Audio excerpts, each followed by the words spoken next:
All right, let's dive right in. Today, we're tackling one of the world's most ancient collections of texts, the Vedas.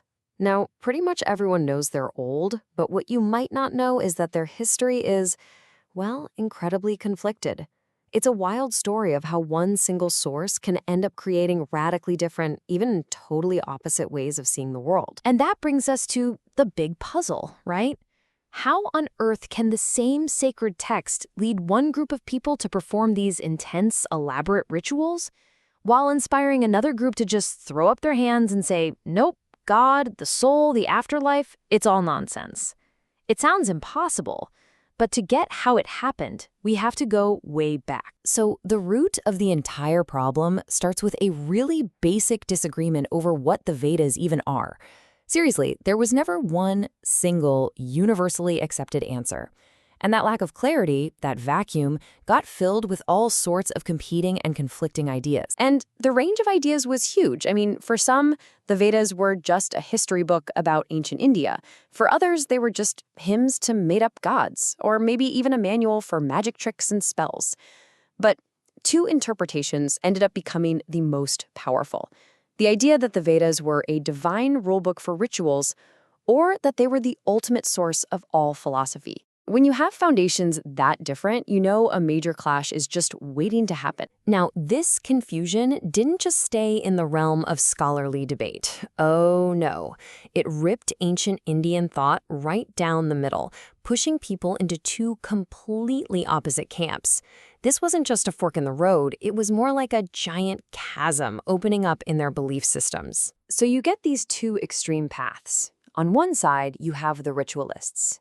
They believed that these incredibly precise, elaborate ceremonies, some of which even included animal sacrifice, were the only way to get to heaven.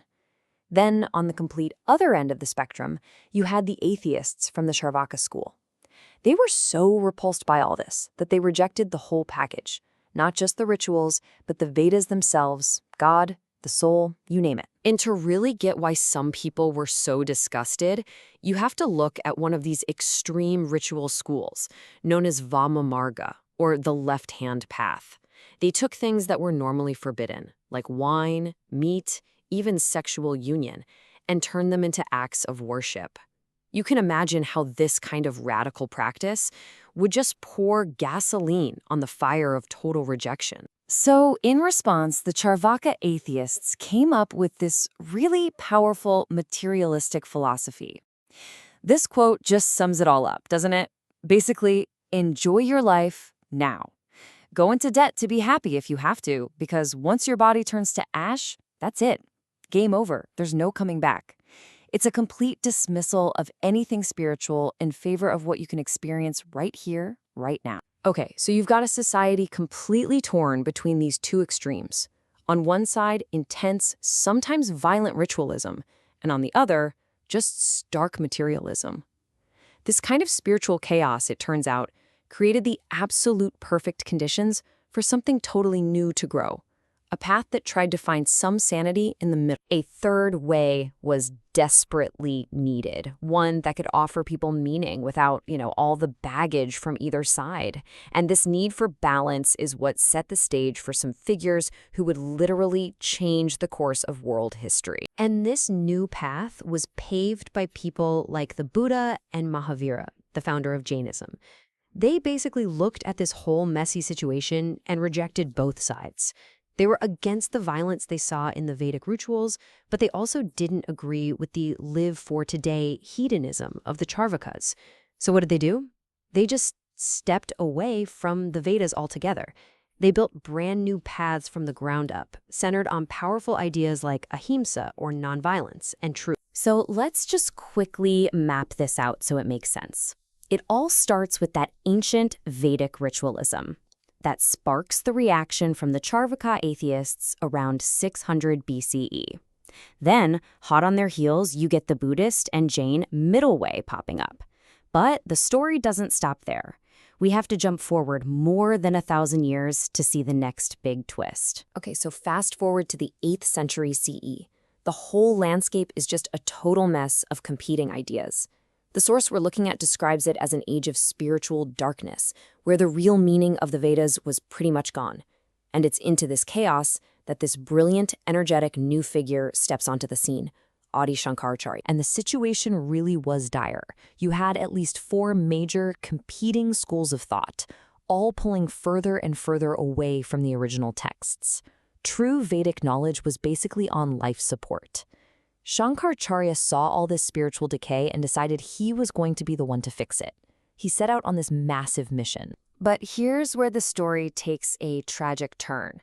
Shankaracharya, this guy who had intellectually dominated the subcontinent and was trying to pull everything back together under a unified Vedic dharma, he died. He was just 32 years old.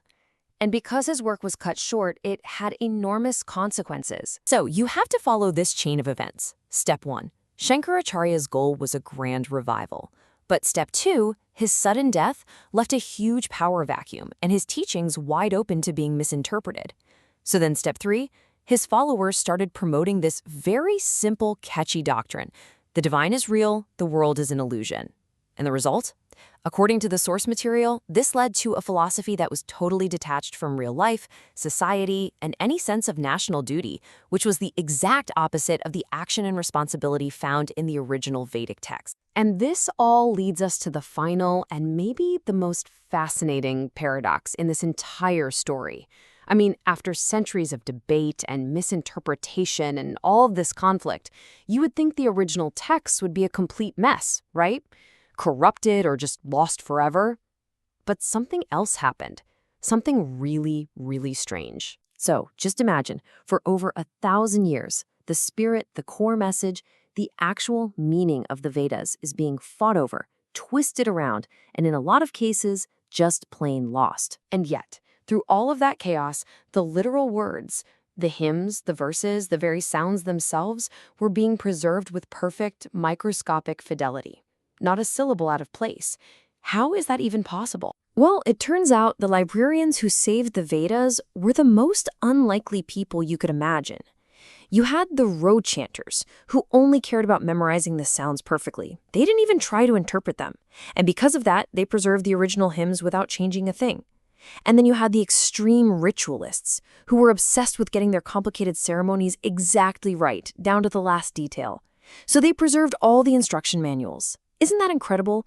The very groups whose interpretations started all the fighting were the ones who accidentally saved the original texts from disappearing forever. And that leaves us with one last really powerful question to think about.